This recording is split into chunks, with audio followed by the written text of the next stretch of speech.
ગુજરાત રાજ્યને આપણે સૌથી સુરક્ષિત પ્રદેશ બનાવવાનો જે ગુજરાત સરકારની સૂચના છે એમાં આપણે સીએમ સાહેબ, ડિપ્ટી સીએમ સાહેબ અને આપણા ડીજીપી શ્રી, આઈજીપી શ્રી એ બધાએ એટલે આમાં પ્રતિબદ્ધ છે. એવી રીતે બોટાદ જિલ્લા પોલીસ પણ આવી રીતે નાગરિકોને સુરક્ષિત બનાવવા માટે પ્રતિબદ્ધ છે. અમુક દિવસ પહેલાં એક જે ગુનેગાર હતો એમને આવી રીતે લૂંટનું અંજામ આપ્યું હતું કે એક મહિલા બસ સ્ટેન્ડ ઉપર ઊભી હતી અને એમને ખોટી રીતે હેલ્પ કરવાના બહાને એમને બાઇક પર બેસાડીને અને પછી લઈ જઈને એની સાથે લૂંટ કરીને અને એમને ઈજા પહોંચાડવામાં આવેલ હતી.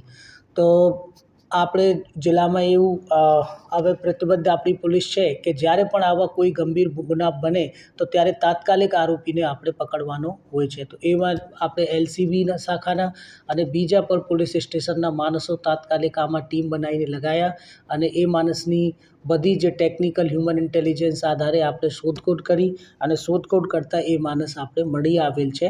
અત્યારે પોલીસે એમને અટક કરેલ છે અને એમને પાસેથી જે સંપૂર્ણ મુદ્દામાલ છે એ પણ આપણે મુદ્દામાલ પર કબજા કરવામાં આવેલ છે. હાલ આરોપી જે છે પોલીસ કસ્ટડીમાં છે અને એમને કોર્ટમાં રજૂ કરવામાં આવે છે. આરોપી છે ક્યાંનો છે અને અગાઉ એની ઉપર કોઈ ગુના? અગાઉ એમની કોઈ ગુનાહિત પ્રવૃત્તિ અત્યાર સુધી જણાઈ આવેલ નથી, પણ એ આરોપી આપણે બોટાદના જ લોકલ જિલ્લાના જ છે. અને મીડિયા મારફતે હું બતાવવા માગું છું કે આપણે બોટાદ જિલ્લા પોલીસ છે આવા જે ગંભીર ગુનાઓને ડામવા માટે અને ગંભીર ગુના ક્યારેક બની જાય તો એમાં એટલે સતત આપણે મહેનત કરીને અને આવા ગુનેગારોને શોધવા માટે ખૂબ પ્રતિબદ્ધ છે.